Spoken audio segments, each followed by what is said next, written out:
We are here this morning with Warren Buffett, the chairman and CEO of Berkshire Hathaway. And Warren, we want to thank you very much for your time this morning. Thanks for having me. You know, we're just coming out of this story about Las Vegas, and while unfortunately it seems that we as a nation are becoming more and more inured to hearing about shooting stories, this one is different in the scale, in the scope of it, in the stories that are coming out right now. Do you have any reaction to what you've heard? You never should get inured to this. The one thing I would say is that I heard that the shooter got off 200 rounds in 90 seconds or something like that. And I think the Las Vegas Metro Police did an incredible job in getting there. I mean, when somebody's shooting at that rate, the police force may have saved maybe even hundreds of lives by reacting as fast as they did. But you've got 325 million people in this country, and a certain percentage of them, their brains don't work like brains should. Yeah.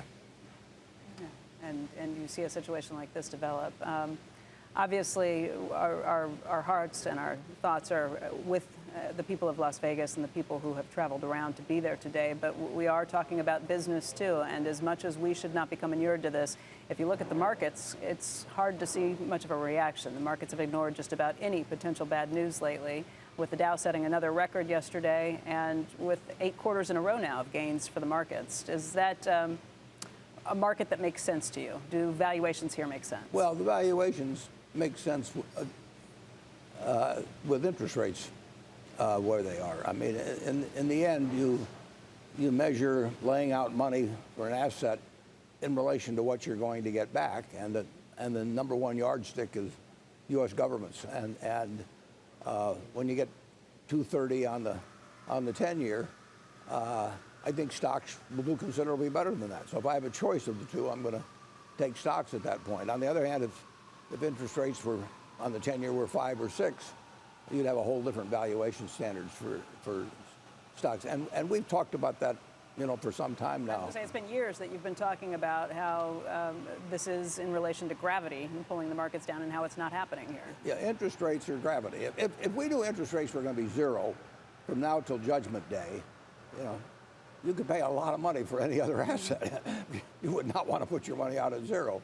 And I would have thought back in 2009 that rates would not be this low 8 years later.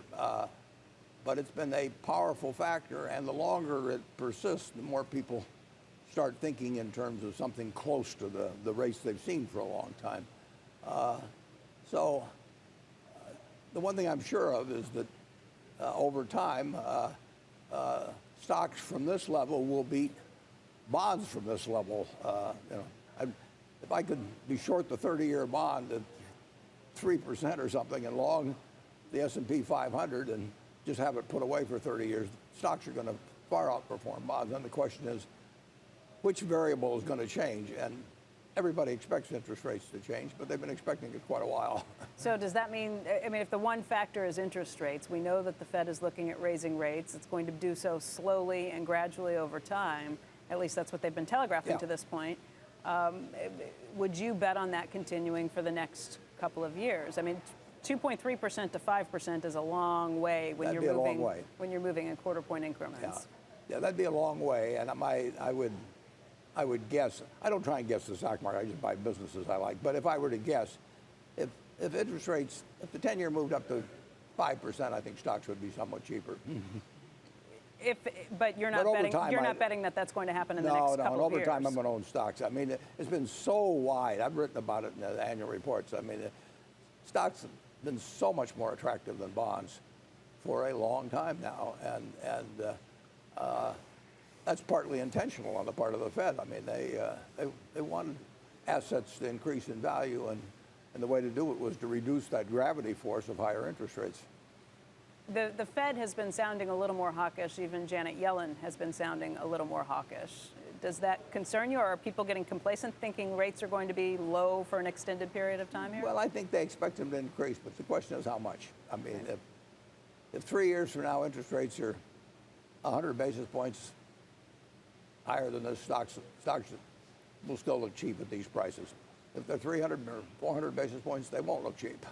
And Janet Yellen doesn't know what she would do 3 years from now. I mean, she's got more of a job than that's simple factor of the stock market. It's really interesting because the Fed has said that they'd like to see 2% inflation. I mean, that's Sure. fairly recent. That would have, Paul Volcker would not have slept if he'd ever heard that in the 80s. But if the U.S. government is borrowing at 10 years from you at 2.3%, and their own instrument, the Fed, is saying we would really like money to become worth 2% a year less, they're not promising you very much in terms of real terms for saving. Right. So Janet Yellen, you said she's got a big job. The question is, does she keep that job, or does President Trump appoint someone else? And it seems like two of the leading figures right now are either Kevin Warsh or Jerome Powell. As an investor, do you have to spend some time thinking about who's running the Fed to think about what stock prices are going to do if interest rates are the most important factor? Yeah, I don't spend time thinking about it, but it wouldn't do me any good to think about it. I wouldn't know the answer in the end. And most of the time, the Fed is not that important. Occasionally, it's everything. They've been awfully important the last 8 or 9, 10 years. It can be the only game in town. Right. There was only one person that, in September of 2008, could walk out like the sheriff into the street and say, you know, that this isn't going any further. We're going to do whatever is necessary and have the power to do it. I mean, the Fed is of enormous importance during a panic, and people tend to hang on their every word in between. We don't pay any attention to it. But you have said that interest rates are the most important factor, so anybody who's trying to play the market and figure things out, maybe not as long of a term investor as you're going to be with these things, should be thinking about this. Well, but if they really think they can figure it out, they might as well play the bond market. I mean, they don't really have to get over to the stock market. So, but I can't remember a decision we've ever made based on the Fed, except for the fact that I felt that Bernanke and Paulson and Geithner, but I felt the Fed would do the right thing in the fall of 2008. We had an incredible economic machine that was in the hospital, and the Fed could bring it out. I realize that interest rates are not something that you often think about, other than on a very broad scale. You've also said that taxes aren't something that you think about, other than on a very broad scale. Is that the case this time around? Well, I think about them plenty right now because we may or may not have a change in the tax code. And we have lots of stocks with lots of gains, and we have a few stocks with losses. And here we are in October. And if something happens that changes the tax rate significantly on January 1st, it would pay me, assuming that they would reduce rates on capital gains or corporate rates, it would pay me to sell the losses now and defer the gains until next year. And I think there's a lot of that going on because I think there's an expectation that if they reduce, that if they have a tax act, they will cut the rates, certainly corporate rates. And it'd be kind of foolish to have a gain now and pay 35% tax on it if by waiting a few months you were likely to pay 25%. So it actually very seldom enters into our thinking. On balance, we'd rather sell things with losses than gains. But right now, we're sitting and watching because within 3 months, actually less than that, we'll know the answer on this as to whether this was the year to take losses and not gains. And we've got actions on both sides that we would take. I think. So you're actually stopping what you're doing as at Berkshire. This is not just your personal account. At Berkshire, you are actually holding off potential losses, potential sales, or potential realizing purchases, losses, and realizing losses. So that's an actual change in your behavior that I've never heard you say anything. It doesn't like that happen before. very often. That there's because you're in the month of October with a major tax act being a real possibility. Who knows whether it's a 20%. One thing I know about it, I'll know the answer within a month or two. I mean, there's not that many days left to legislate, and I would feel kind of silly if I realized $1 billion worth of gains and paid $350 million of tax on it. If I just waited a few months, it would have paid $250. Now, if enough people are doing that, that may mean that the market's being affected fairly substantially. Right. That's what is the broader play in the markets as a result? Because if you're doing it, you've got to imagine lots of people are doing it. I think that's true. I think that's true. You're talking about billions of dollars of potential sales. Well, maybe hundreds of billions or something. I mean, yeah, probably billions for you alone. And you may be talking about people that it would tend to depress stocks that have behaved badly because people would be taking the losses now, and it would tend to defer gains and reduce the sellers currently there would be in stocks with very large appreciation. So I can tell you, it's an actual factor at Berkshire, and it's very, very, very seldom in my 87 years that it's ever been a factor. So what might we see if? But first of all, what do you think the odds of a tax plan getting passed are? You Well, must be playing I statistics on that. personally think they're higher probably than most people think, because I think that having had the health care bill go the way it has, and just generally, and no infrastructure, if you take maybe the three big items, this is the only one left to do this year, and I would think the Republicans controlling both houses and the presidency, they would not want to have a shutout in their first year, and of top priorities. And I think they can get it done. I mean, it's not a tax reform act; it's a tax cut act. And I think that any politician that can't pass a tax cut probably is in the wrong line of business. I mean, if you can't pass that, I mean, it's a different thing with the Health Care Act, but I think there could be a lot of compromise, and I think it could be bipartisan to a degree. Okay, I know Joe has a question, but before we get to it, Warren, I know that we've had some issues with here. Let's get that back in before Joe asks his question. But Joe, just make sure that this is working before. Is that okay? I think so. Okay, Joe, go ahead. Try that out. It depends what Joe asks, whether it's okay. Yeah. Yeah, you can. If you don't like the question, you can say, "Well, I don't." Yeah, no. Hey, Warren, you know I'm jealous of you. I'm already practicing. Yeah, exactly. You know I'm jealous, envious. But I see sometimes I see you do things where, I mean, I would if I could buy Flying J, I wouldn't care if I ever made any money. I would just like to own Flying J. I'd like to own. Do you ever do things just because you can? I mean, are you going to make money on this or? I like you Dairy Queen. You buy Dairy Queen. I don't think you're trying to make money there. You like Dairy Queen. What about See's Candies? You like See's Candies. And I want to own, why Flying J's? I love those places. There's showers, there's restaurants, I mean, you're out on the road, you're like a cowboy and with the truckers and everything. You do things just because you can, I think, right? Well, Joe, if you feel that way, I mean, bring money. I'll send you a map of all the locations, and you're our kind of guy. I mean, aren't those? You've stopped there, right? Becky, have you been in a Flying J? I mean, a lot of times. I have. I've been in plenty of them. It's like an oasis. There's one right on the interchange where you get off 295 in New Jersey and get on to exit 7, and there's one right there. But I was just talking to the Flying J CEO, the pilot Flying J CEO, who happens to be here and will be our guest in the next block. He just buys cool things. About I don't all the even ones know out to Indiana and back. So my question is, does it have to be a good investment, Warren, or you just buy whatever the hell you want because you like it? Well, they're not mutually exclusive. I do like the products of virtually all our companies. I suppose if we ever bought a funeral parlor or something, I wouldn't be as enthused.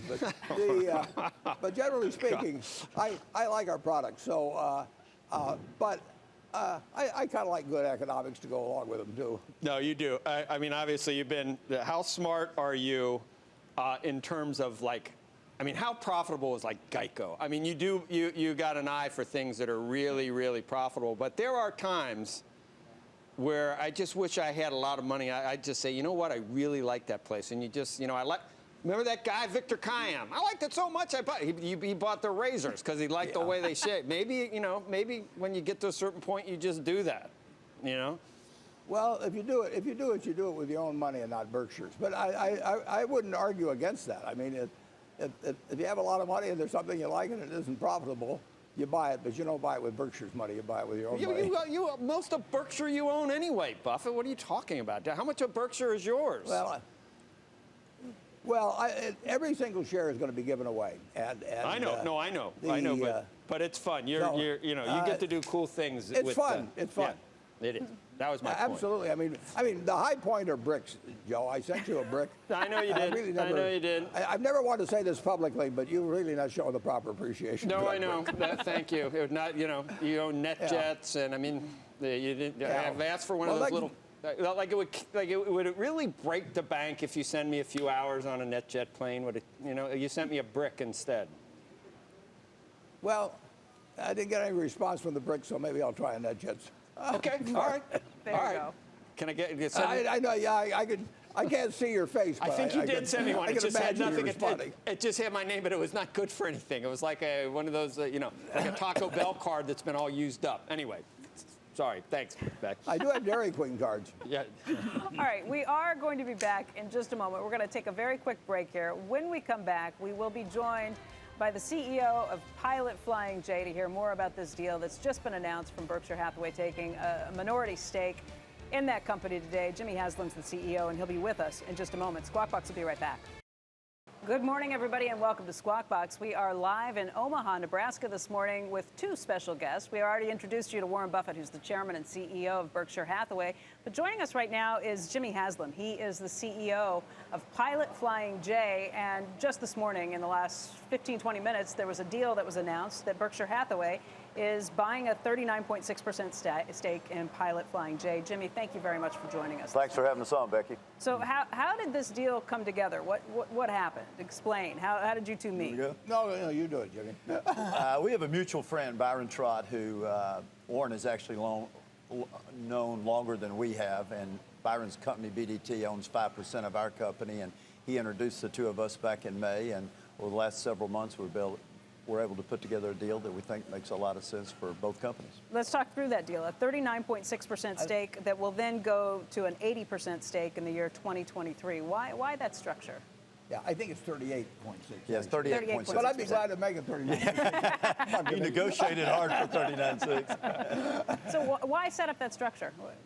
I mean, Warren, this is not a situation where you're short of cash. Well, we've set up a lot of different structures that fit what the managing party would like to have. And, with the Bumpkins, we did it in 1983. It's the same structure. So their situation in terms of their family and their partnership and everything made this logical. And we have this two-step arrangement. And we've had other two-step arrangements. At Marmon, with the Pritzker family, we had a three-step arrangement. Sure. So we try to fit what the seller would like. And, with families and everything, you can have different arrangements. Jimmy, this is a situation where this is a family-run company for almost 60 years. We're talking about the number 15 on Forbes' list of private companies in terms of size, 750 retail locations in 44 states. Some of the net metrics are pretty amazing. Fourth largest tanker fleet in the nation, just by what you're sending around to make sure you have enough fuel at all those stops. Talk about the company, how you built it, and why make this transition? It's like a lot of companies Warren has bought. It's a family-owned, family-run company. Started by my dad in 1958 with one gas station. We've changed over the years. Gas stations, C-stores, truck stops, and we're now a huge distributor of fuel, gasoline and diesel fuel. We sell more diesel fuel over the road than anybody in the United States, and it's a big logistics company. Every 22 seconds, we drop a load of petroleum somewhere in the United States or Canada at one of our stops. Also a big food company. We'll sell over $1 billion in food and over $2 billion retail this year. Wow. We're in 44 states and U.S. and Canada. Well, you must have a pretty good idea of what's happening in the U.S. economy at any given point, given some of those metrics. How Warren and I were talking earlier. I think we'd say it's pretty good. It's pretty good. Particularly strong in Florida, particularly strong in California, and of course Texas with the return of the oil boom and fracking is really strong, so it's certainly better than it was several years ago. Two of the states that you just mentioned are states that have just been hit pretty hard by the hurricanes that came through. Do you see a blip on the screen for that? Is it something that's picking up, or how do you Hurricanes measure are obviously very unfortunate for the people involved. From a business standpoint, it does create more business. There are homes that need to be rebuilt. There's new cars being sold, et cetera. So our business is up substantially in both Florida and in Texas. Wow. Why does Berkshire seem like a good fit for you? Long-term investor. I think I'm right, Warren. Of the companies you bought, not equities, I don't think you've ever sold one. I think you told us. Is that right? Yeah, I think that's right. So, Yeah. long-term investor, hands off.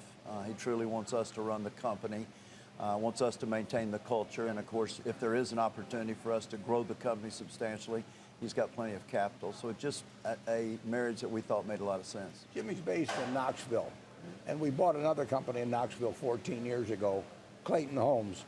Their employment has gone from 5,000 to 16,000, and they've seen me exactly once. They might have done better if I hadn't gone down the one time, but Jimmy knows, and the families know each other, and so they've had a chance to check and see exactly how much we do interfere with operations. And truth is, I wouldn't know how to build a manufactured home or a travel center.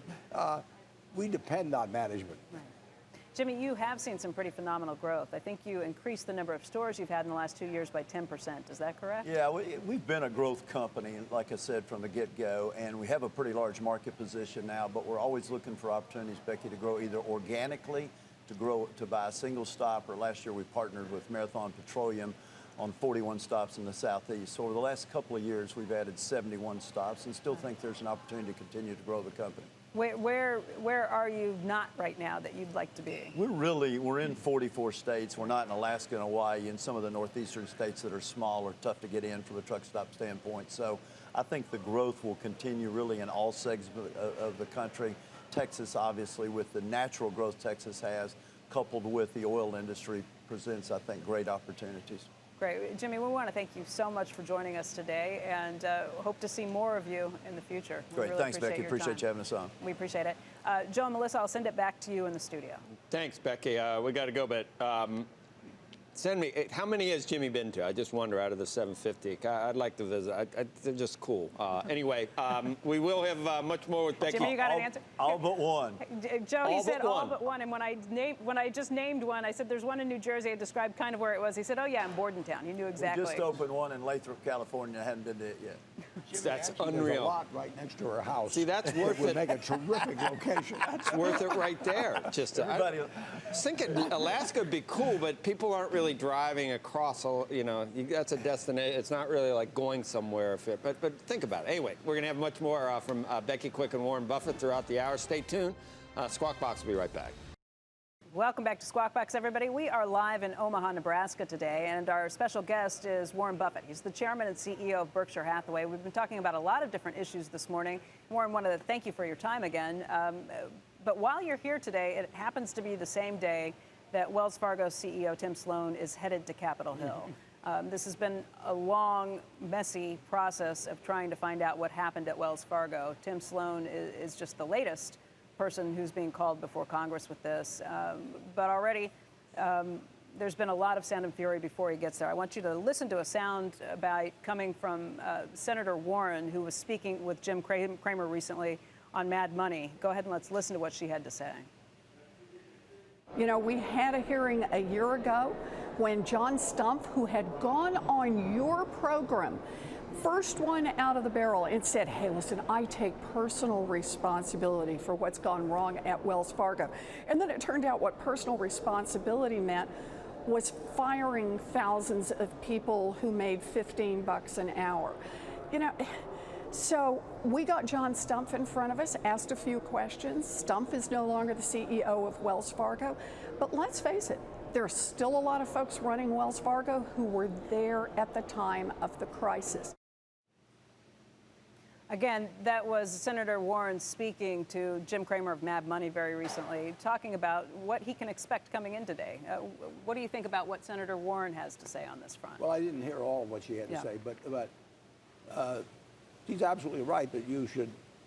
Same situation I had at Solomon. I had 8,000 people, and 4 or 5 of them had caused the problem. And the job is to remove the stain from almost all of the 8,000 and get it where it properly belongs with the people that either perform the acts or condone them after they were performed.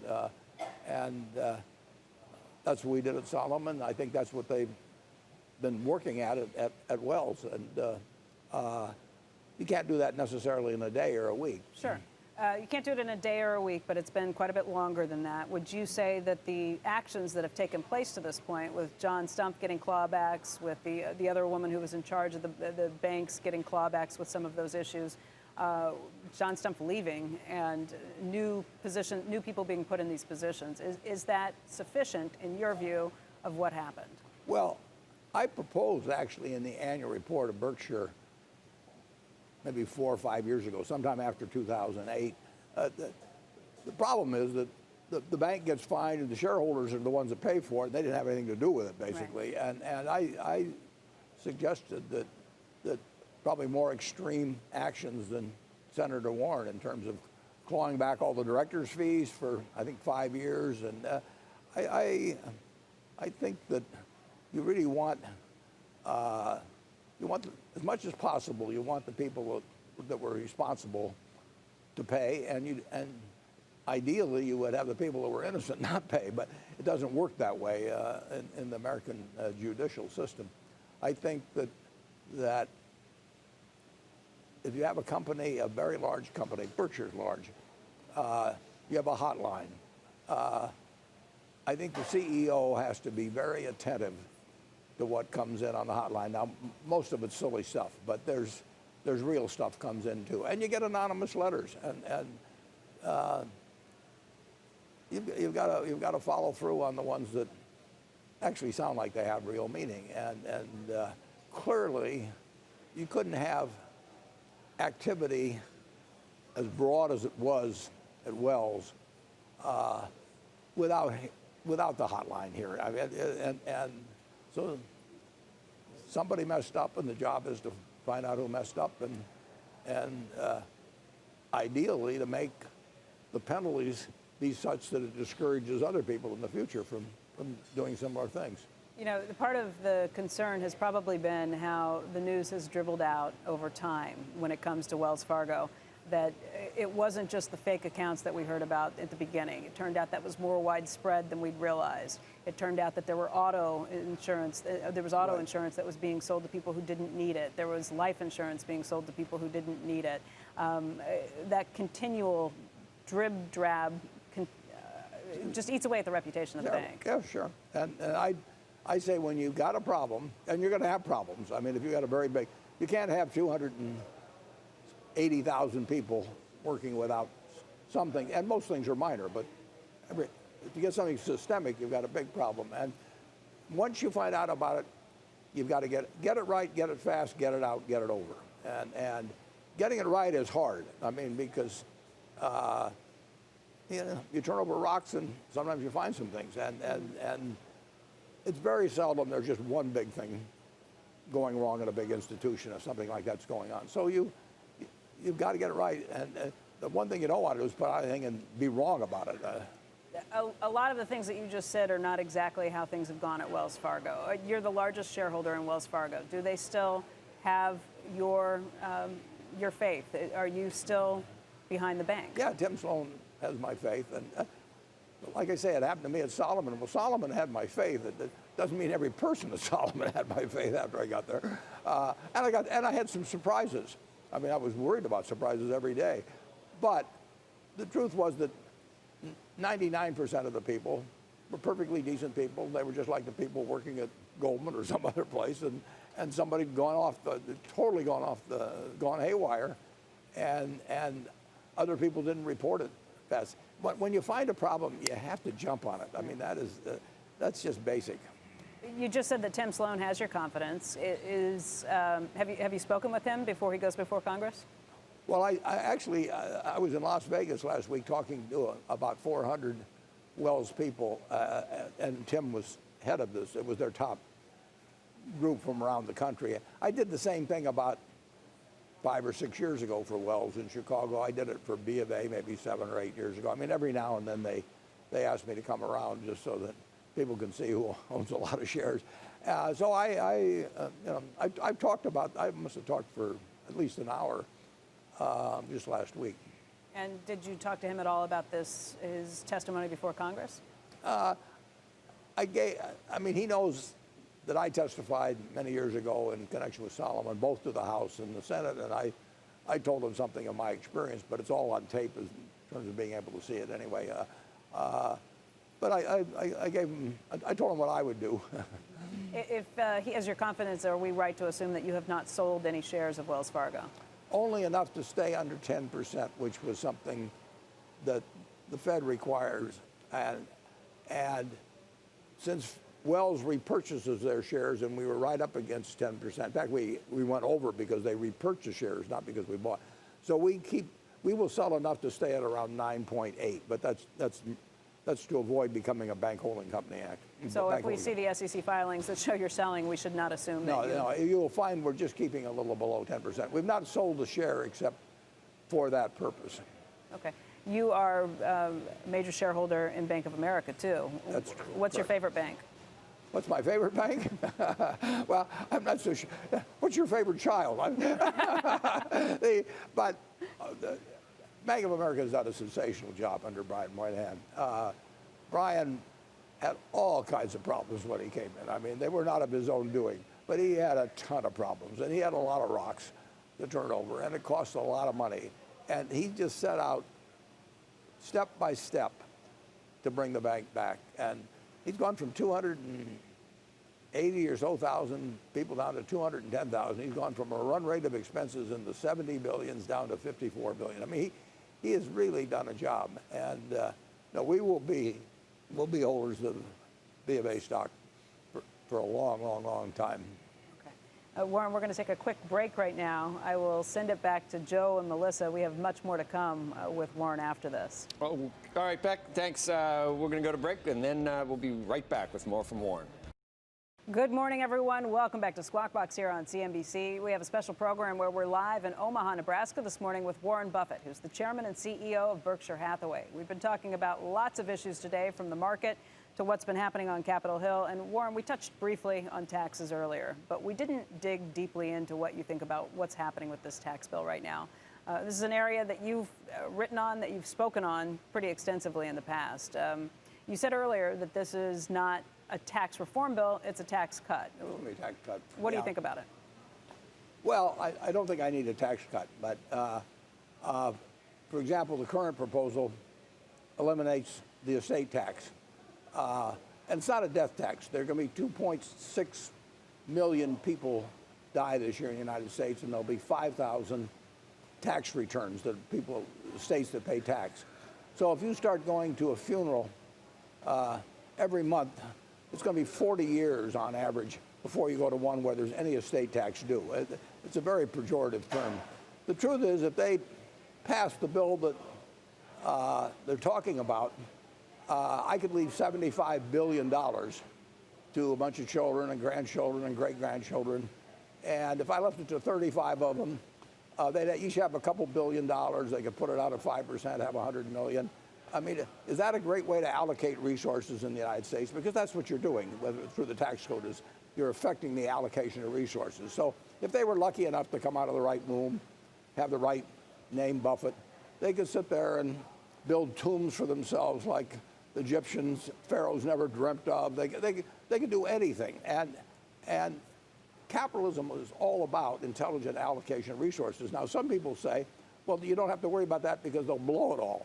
But if they blow it all, that means that they've done some dumb things with some important resources, and that's not good for capitalism. I don't think it's good for the children. I sure don't think it's good for a society where there's a ton of inequality to start with, and so I think that's a terrible mistake, for example. However, play devil's advocate here. Sure. You have 3 children who have foundations that each of them are running. Do you think that they're a better allocator of that money than the federal government? I do, but I don't think that setting it up so children, grandchildren, let's say I died when they were 20. I don't think they'd be the same individuals that they are. I didn't encourage that foundation program until they were in their 40s, and I'd seen what they'd done with their lives, and they'd had a chance to live for a long time, going to public schools, living just like other people in Omaha live. But I just think that I don't think we should have our Olympic team 20 years from now be the eldest sons of the Olympic team currently. And so it's the dynastic. I don't think. I don't think a dynastic system with huge sums of wealth, and bear in mind the wealthy are so much wealthier now than they were 25 years ago. We're talking about the 400 now having 2.4 trillion against 90 billion, 25 times as much money. So you have sprinkled around, you have these children and grandchildren that just with those 400 could have 2.4 trillion passed down to them. That's a lot of the resources in this country with a $20 billion, not even quite a trillion dollar GDP. I think it goes totally against what's built this country, what this country stands for. And if those 5,000 people can't stand to spend the 20 or 25 billion, they've got lots left over, believe me. Incidentally, it would be bad for philanthropy. I mean, a certain number of people would elect to set their kids up with billions Let's get and to billions of Omaha. dollars rather than Becky is there with a very have it go to philanthropy. But I don't think that's the primary arrangement. I do think that'd be a byproduct. Jimmy, this is a situation where the estate tax is just one part of this. Let's talk about the corporate We're talking tax. about Yeah. number 15 corporate taxes from 35% to 20%. Yeah. What Well, if about I haven't lost all my friends by now, I'll finish it off. We have a lot of businesses, 60 or 70. I don't think any of them are non-competitive in the world because of the corporate tax rate. I mean, American business earns a return on tangible equity under the present tax system that is extraordinary compared to history, the last 100 years in America. I'm talking about tangible equity, but that's the money you actually invest. You could, and the 5 largest companies in the United States by market value, that's almost 10% of the value of the market, they don't need capital. It is not like the old days where there's big steel companies and auto companies and oil refineries where huge amounts of capital were needed. But we do not, we are among the high earners of the world in terms of return on tangible assets. But just looking at the tax code, 35% is what we're supposed to be paying, or what corporations are supposed to be paying. Most of them don't. A lot of them don't. A lot of them don't. And the ones that do are penalized because they're not taking advantage or they're not able to take advantage of the massive number of loopholes that have been built into the system. Isn't there an argument for saying, let's simplify this, let's level the playing field, make sure everybody's paying the same amount, that you can't snake your way around into a lower rate. Right. And let's set up a tax code that, by the way, doesn't incentivize companies to keep cash overseas. Bring it back here and potentially put it to work right here in America. Yeah, but if you make it very easy to take back money from jurisdictions in which you pay very low rates, that's going to encourage even more investment over there. Because you'd still have a higher rate in the United States. It's American, listen, on a personal basis and for Berkshire Hathaway shareholders, I hope they do change it outward. I mean, I would like it in the sense that it would be good for 1 million shareholders of Berkshire in terms of their net returns. But I do think some of the arguments, I think people may find their nose growing a little bit after they make them. Melissa has a question too. Melissa? Yeah, Warren, I completely get your argument that a lot of companies don't actually pay the going tax rate. But Wells Fargo, for instance, pays a tax that would be higher than the proposed corporate tax rate of 20%, right? Their effective tax rate as of the second quarter was 27% or so, so it would benefit. So right. Broadly speaking, what do you think that tax rate to 20% would mean for the broader markets? Would that mean, a 5% increase in stocks? I mean, what's your estimate? Well, a decrease in taxes would mean an increase in profits. It might not be totally the amount of the decrease in taxes, but it would increase earnings. There's no question about it. So the question is whether that's already built into expectations. I doubt if it fully is built into expectations. So, no, the lower the taxes go, actually, if you had a negative tax rate for corporations, it'd really be great. But you're right about banks, incidentally. Banks tend to pay a pretty full rate, unless they own some tax-exempt bonds, but that's not a big item. Some of them do some low-income housing tax credits and that sort of thing. But the tax rate on banks is right up there among the top of various industries. Berkshire, most of our income is taxed at 35%, but we do have a lot of unrealized appreciation in securities, close to $100 billion, that hasn't been realized yet. But if we were to sell all of the stocks we own today, we would pay 35% on about 80 or 90 billion dollars. But I can say this: the banks are doing okay. They're not doing as well as they were 8 or 10 years ago. That's primarily because of capital requirements. Capital requirements can kill the return on equity in banks, and they've reduced it significantly from what was available 10 or 12 years ago. So Bill, you have a Warren, question? yeah, no, I'm just trying to just get exactly what you're saying, Warren. So if the money came back, it would be a good thing, but you don't want it to go. You don't want to induce them to send it over there in the future. So if you really did go to 20 and you really did bring it back, and because you're at 20 and there's no longer an inducement to go over there, why can't you just say outright that's a good thing? Why do you have to say, well, people are hyping it and their noses are growing? Why can't you just say, if we did it, 20% would be better here and it wouldn't go over there anymore, so the money might stay here and the jobs might stay here? Why isn't that a good thing? Why don't you give us an endorsement of that, if they could do it? Well, let's just say the rate in some country was 2%, and you charge people 10% for bringing it back, and you had a domestic rate that was 25 or well, something it's not like 2%. that. It's not 2%. It's the lowest is 12 probably in Ireland. You think there'll be a race to the bottom if we do this? Is that? Oh, there's rates lower than 12. You're right about Ireland, but there's rates a lot lower than 12. And Okay, then your argument is then it's a yeah. race to the bottom. You think it'd be a race to the bottom then at this point? Well, there's some of that. And one thing, interestingly enough, Joe, the money is coming back to some extent. When Berkshire Hathaway sells a bond issue, guess what? The foreign subsidiaries of certain very cash-rich American companies buy those bonds. So the money comes back to Berkshire Hathaway. We pay interest to the foreign subsidiary of the cash-rich country over there. But that money ends up in the United States. Right. Think of it this way. There's trillions over there, though, right? I'd rather have isn't there 2 or 3 trillion? I'd much rather have that back here. Do some infrastructure. Yeah. Let's say you have two companies, Company A and Company B, and they both have $1 trillion over there. And Company A borrows $1 trillion from Company B, and Company B borrows $1 trillion from Company A. Now you've got all $2 trillion back here, and it's available for investment. See, you're so smart. You know how to do all these things before they actually get done. That's why you love that second-to-die insurance. You don't care about estate taxes because you've got more things going on to get around it than you're just too smart. You're too smart for if everybody had you running their money, we wouldn't need any tax reform. Yeah, I can tell you exactly the secret of not having any estate tax. Just give it all away. Right.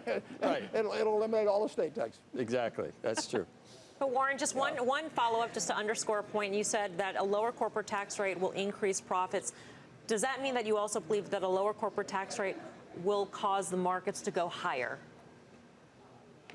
Well, anything that increases profits tends to push stock. I mean, there can be 10 other variables happening, Right. For other, but as a single variable in the equation for profits, and profits determine stock prices over time. No, it is a plus for American business. And like I say, I got a million shareholders at Berkshire Hathaway, and they would all love to see a corporate tax cut. You also said if my kids had grown up quicker and become mature quicker, then I would want them to keep it and not give it to the government. I mean, there's all these qualifiers in some of your arguments, Warren. So if you could keep it in the private sector, but you didn't have crazy 20-year-olds blowing it on God knows what, then you would. So you see what I'm saying? Maybe we should have a wealth tax on you. Maybe we should have taken 20% of what you have right now because you got too much right now. You can't possibly use it. So maybe we should just just start reallocating it now. So you don't need that much. Well, we're doing. I'm with you, Joe. Okay. Don't say, no, not a wealth tax. Actually, I'll be safe. And I'll tell you, if you can tell me how to have your kids mature at age 20, send me the secret. How about maturing at age 60? I don't. Neither am I. Well, yeah, it's more fun the other way. There's no guarantees.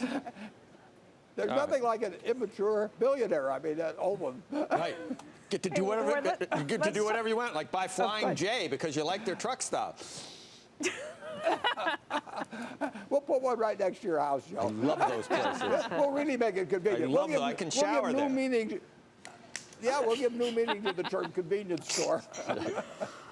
Hey, Warren, let's talk about the markets again, because you have a long-running bet that's almost up. It's in the final stages, the last year of the bet, about what does better, the S&P 500 index over 10 years, or someone who you made a bet with for $1 million who got to go pick 5 hedge Fund of funds. funds. Fund of funds. He created a fund of funds based on 5 hedge funds. And between the two of you, the S&P 500 index has been the massive outperformer over the 9.5 years of the bet. Yeah. Yeah, it'll absolutely kill every one of the fund of funds. And bear in mind, each one of the fund of funds had a strong financial incentive to pick the best funds they could find 10 years ago. I mean, it meant real Right, money five to them. funds. Yeah, so it was overwhelming. And passive investment, you know, I've written about it. Passive investment in aggregate is going to beat active investment because of fees. You did this as a result because you wanted to show people that they didn't need to be trying to beat the market all the time, that they could just be investors over the long haul, and that would be a way to make money. And, and that they didn't have to pay 2 or 3% a year to somebody to get those. And average results were going to be very good. Right. And they were good. They've been good all my life, and in these 10 years they've been good. You've done perfectly okay with passive investment. Actually, you've done great with passive investment, especially the last 7 or 8 years.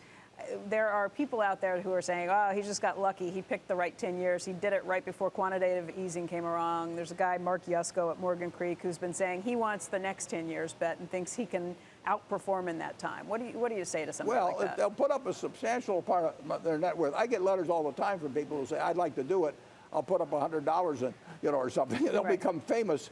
So they love the idea of me giving them a lot of publicity. If anybody wants to put up a significant percentage of their net worth, $1 million, does that cut it still? Would you it take just that bet depends again? on their net worth. Okay. But if they want to put up a significant percentage of their net worth, their family's net worth, and they want to make a bet on 10 years on active versus passive, maybe that my estate has to be the one to settle with them. I mean, at 87, anything involving 10 years is kind of a triumph of hope over statistics. But nevertheless, the ones that have written me, they really want to get their name in the paper, basically. But you'll take anybody who puts up a substantial portion of their net worth. You'll take that bet. They can pick a group. You got to pick a group, and because I'm picking a group of 500 in the Right. S&P, and they can pick the date of the start. The date of the start had nothing to do with it. And the truth is, the markets behave fairly typically in terms of aggregate return for the decade. This is not some extraordinary period in the least.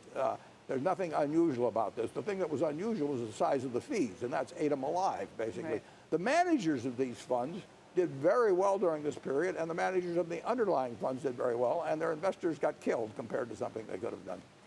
One quick story, it's picked up around this week that Oprah may be considering a run for the presidency. I know you know Oprah. Have you talked to her about this? No, I haven't. I haven't talked to Oprah for quite a while. Have you had any Democrats who have come to you who are looking to fundraise to run in 2020? Nobody's come to me to fundraise. I'm not a great prospect on that either.